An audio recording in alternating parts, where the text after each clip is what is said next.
This is WBNY 91.3. We're out here on Elmwood Avenue today for our second episode of Let's Talk Buffalo. Today's episode will focus on the mayoral election. Okay, we're here at Cafe Aroma right off of Elmwood, and we are about to interview... What's your first name? Lindsay. Hi, Lindsay. I'm Joana. So, will you be voting in the upcoming election for Buffalo Mayor? I will if I can find some time to learn about the candidates beforehand. I've seen some ads and stuff saying negative things from one candidate about another, but I don't usually buy into those too much, and so that's really my only level of familiarity. We are talking about the upcoming mayoral election, and are you going to vote in it? Yes. And who is your choice? India. I just can't wait to see the change, if she does get elected, see what she changes in Buffalo and stuff. Who will you be voting for and why? Byron Brown, because he's the better person. Could you expand on that a little bit? He's got lots of experience. I think she's far too young. I'm not bragging that I'm a college graduate. I went to college, but my consensus of hers is she's just too young. I've met her personally when she was doing a lot of community work in the Fruit Belt, and yeah, everything that she stands for. She's young, she's vibrant, she's fresh. You definitely have to vote. Right? I'm a retired Marine. Right? After 22 years in the Marines and being in combat, I moved back to Buffalo. I've only been back 5 years, but since I've been back, you notice all the changes, abandoned buildings, just the trash, just the things that's going on around in the neighborhoods, the crime. Byron Brown, I won't say he hasn't been a bad mayor, but over the past few years, and really over the past 10 years or so, I've just seen just the decline. It's like he doesn't care anymore. And if she's going to promote a little change, let's give her a chance.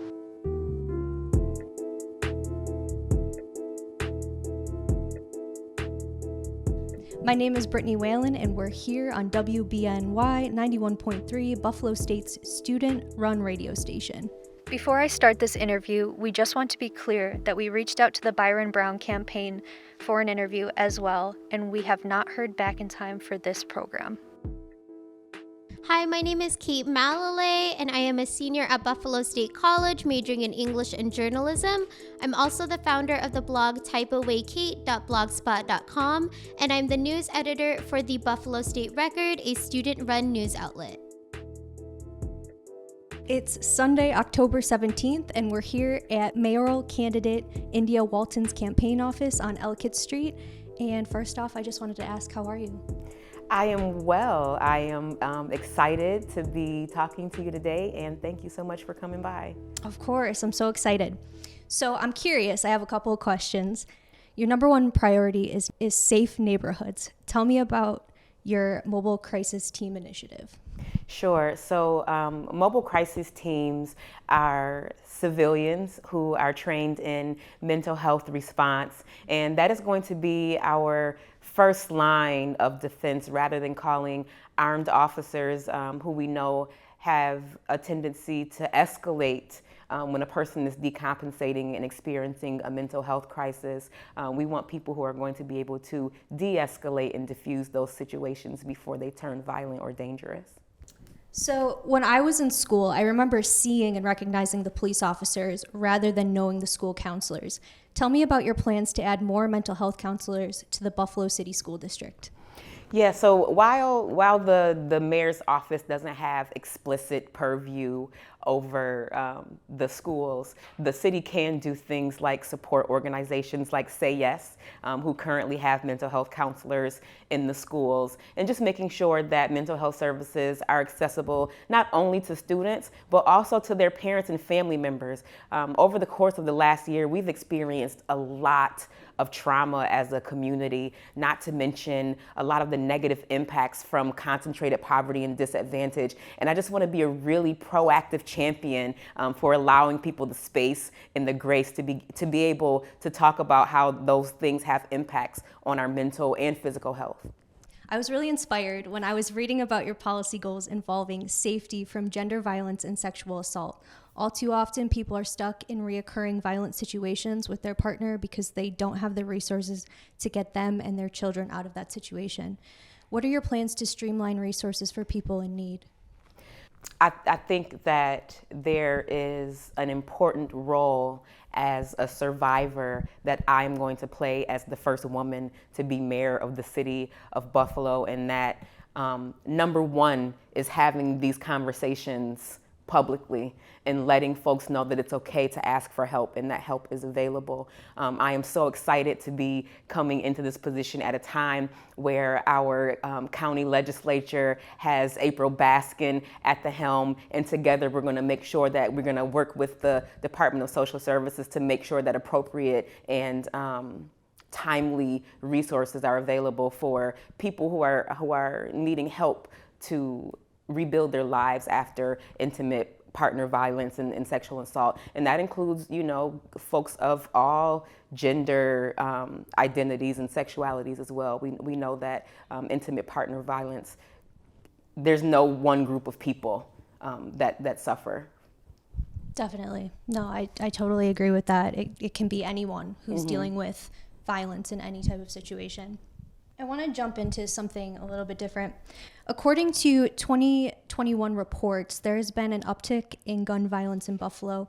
What is your response in adequately addressing the rise in gun violence? That's a great question. Actually, before you got here, we were just planning for a visit from some friends of ours from downstate called Life Camp. Life Camp is a program that was founded by a woman named Erica Ford, and it teaches a peaceful lifestyle, right? A lot of our response to gun violence is just that. It is a response.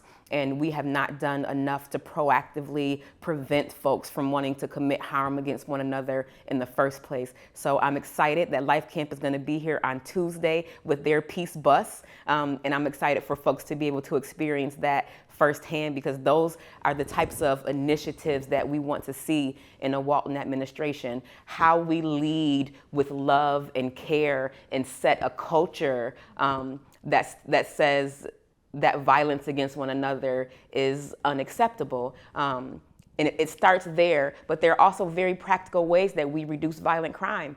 Provide people with a decent living wage job.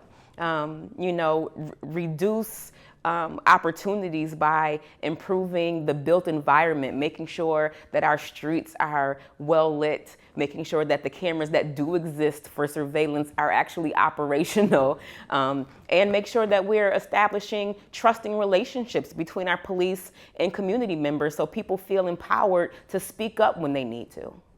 So this is a question I really want to ask. All too often, we hear stories about citizens not being able to afford healthcare or prescriptions under our for-profit healthcare system. As a nurse, you've probably seen and heard a lot more about this issue than anyone else I know personally. Within your powers as mayor, what will you do on a local level to advocate for the health and well-being of Buffalonians? Yeah, I think it's sometimes scary to think of the actual limitations of the mayor of Buffalo, but there are few people who have the potential to be more influential.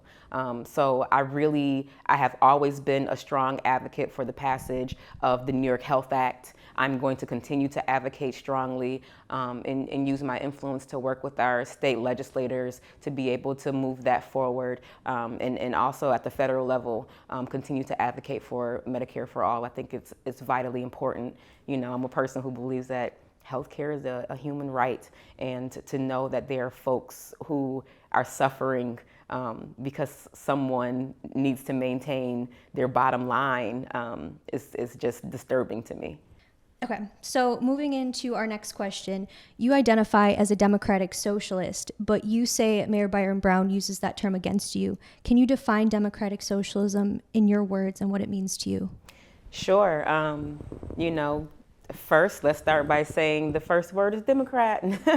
I'm a democratic socialist. I've been a Democrat my entire life. But I think AOC said it best. All Democrats are not created equal. And knowing that this city has been under Democratic leadership for this long, and we still see the poverty that we see, especially childhood poverty. I needed a way to communicate with people that I am not just going to be another Democrat who is preferring wealthy corporations and developers over everyday working class people. So being a democratic socialist to me means that I am going to lead and govern for and by the people, that I am a servant, and that is the role, in my opinion, of government. And I look forward to deep democracy and co-governance with the residents of the city of Buffalo. As someone who really cares about Medicare for all, it is my number one policy goal as a concerned citizen. You are a nurse and political activist. Do you have any ideas of how Buffalonians can act on the local level to push for an expansive policy goal like that? If I have learned anything over this last year, is that we matter a lot, and our voices matter, and a lot of what we see out of our elected officials, sometimes their failure to act is a result of not feeling enough public pressure.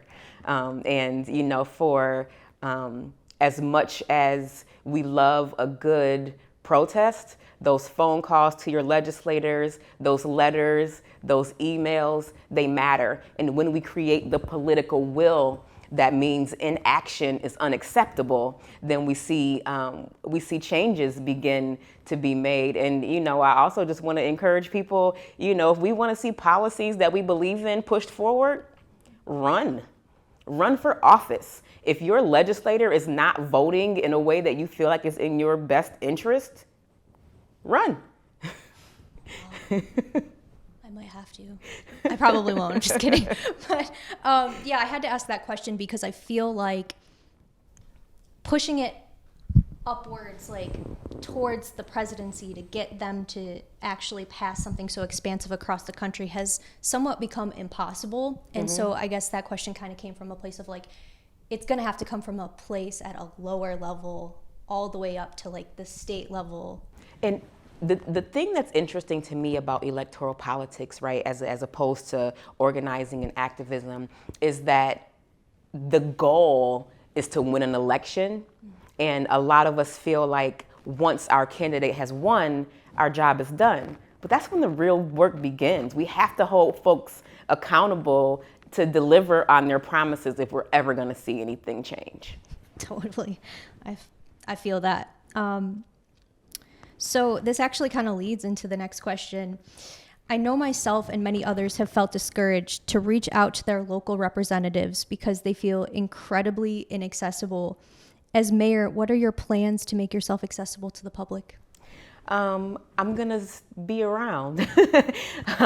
You know, I still very much do all of the normal things that I would. You know, when folks reach out to the Walton administration, someone's gonna show up. And not only that, but we are going to take our Department of Citizen Engagement and turn it outward. We're not gonna wait for people to call and complain. We're gonna go out and into the community, visit Black clubs and neighborhood associations, and canvass and ask folks what their concerns are right now today. Even on doors, our campaign is not only about encouraging people to vote for me, but asking what are the issues that matter most to you, so that we have that information moving forward and really are able to prioritize how we care for the community once we assume office in January. I know that you decided to run like a while back, but what was the initial like reason? Did you have like one, was it like a thing that you just kind of decided bit by bit, or what did you just wake up one morning and said like, I just gotta run, or how did it happen?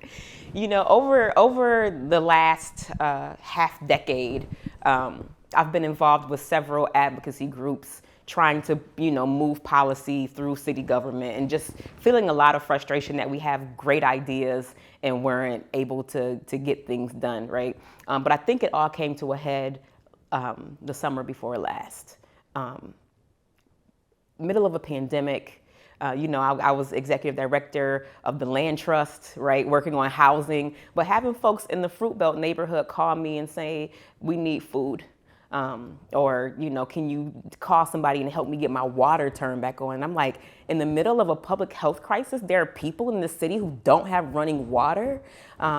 So it was that sort of failure of leadership. And then also the response after the uprisings, young people in the streets begging our leadership to do something about police misconduct and having those calls go unanswered, and watching our mayor on national television defend the police after they pushed a 75-year-old man down, and having the world watch him bleed on television and no one was held accountable. I said, I have to do something. If I don't do something, I cannot justify continuing to raise my children in this place where poverty is still an issue, where there's lack of housing, lack of opportunity, and lack of leadership. So I talked to my friends who helped co-organize a lot of the protests and said, I think that we're gonna try and turn this protest power into some political power. Let's see what happens. And here we are. Hi, Miss Walton. Hi. So I just wanted to ask, for the Market Town Hall, how come it was canceled? That between you and Mayor Byron Brown with the Fox 29? The debate. Yeah, the debate. Yeah, so Byron Brown is not on the ballot. I am more than willing to debate, but I don't think that he should get preferential treatment over the other write-in candidates. There are lots of folks who are saying they're writing in, so how is there a debate between he and I when I am the endorsed Democratic nominee? I am the only person who's on the ballot, so how does he get an opportunity to debate me and other people do not? And I think the other reason is that the first debate at the Meriwether Library, he didn't talk about issues. He talked about me. He spoke poorly of me. It was disparaging and disrespectful. And the voters need to know what the plan is for our future. And if we're not talking about that, I'm not going to continue to allow space for the personal attacks. Thank you. All right. So my last question. We did a segment on Let's Talk Buffalo a week ago, and we asked folks on Elmwood about the upcoming mayoral race and who they would vote for. Some critics claim you may be too young to be mayor. I think she's far too young. She's just too young. What do you have to say to those critics, and do you think being younger gives you an advantage? I wonder how young people think I am. I'm 39. You look amazing. Thanks. So my natural reaction to that is I'm not that young, but I accept that as a compliment, I guess. But also, I've had a very diverse set of life experiences. And when folks say that I'm too young or too inexperienced or I've made too many mistakes, I think that those are all good reasons why I would make a good mayor. I've had some challenges and I've had to be a good problem solver. I've had to work with lots of people to get things accomplished in my personal and professional life. And I think that young folks are the future of this country, of this state, and of this city. And it's time that we stop doing things like we've always done them and do something different. And youth and the vigor and the intellectual class and the arts and culture community are going to be the forefront of leading us into the future of a better Buffalo. Right on. I totally agree with that. And I've felt kind of discouraged as a younger person occasionally. We are ordinary folks who are capable of doing extraordinary things, and we can really do extraordinary things when we do them together. All right. With that being said, thank you so much for your time. Thank you for giving us this interview. Thank you.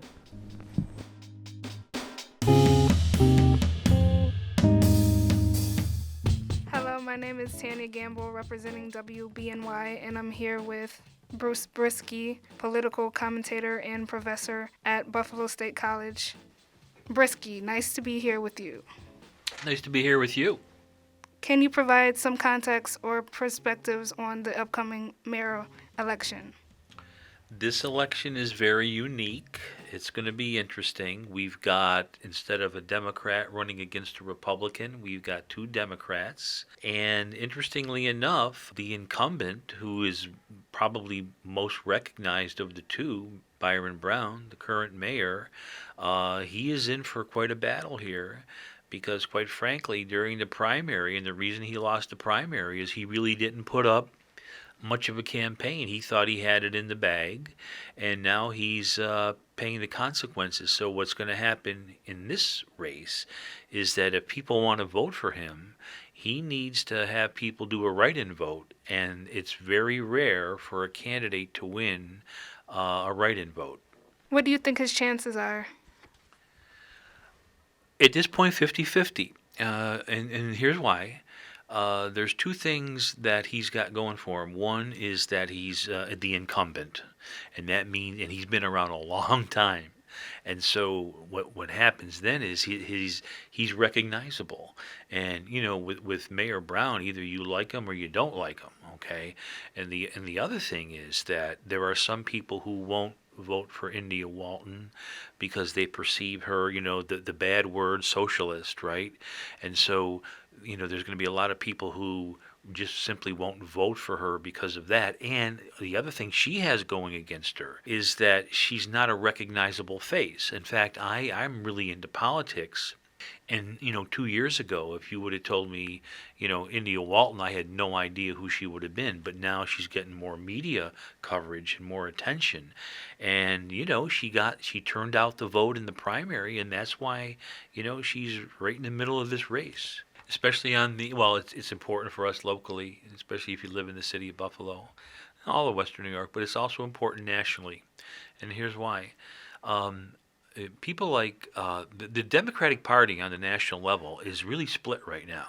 So you got people like Joe Biden, who is kind of moderate, he's a little bit more conservative. But you got people like Bernie Sanders and AOC, Congresswoman Ocasio-Cortez, who are way more liberal and who actually call themselves democratic socialists. And so those 2 parts of the party, those 2 factions are kind of going at each other. Now, as far as this race, Brown would be siding more with the conservative types or the moderate, and India Walton would be very liberal. She's called herself a democratic socialist. That word scares people away. But so that's why it's so important on the national level. If India Walton wins this, that means that at the national level, the Democratic Party is taking another step to the left, much more liberal than what they are now, or like the person who's in the White House right now. So that's why this is kind of important, and that's how AOC got elected. She took this really liberal stance, and she's gonna she came to town to support India Walton, and basically she's gonna kind of talk about being a little bit more liberal and a little bit more socialist than Byron Brown.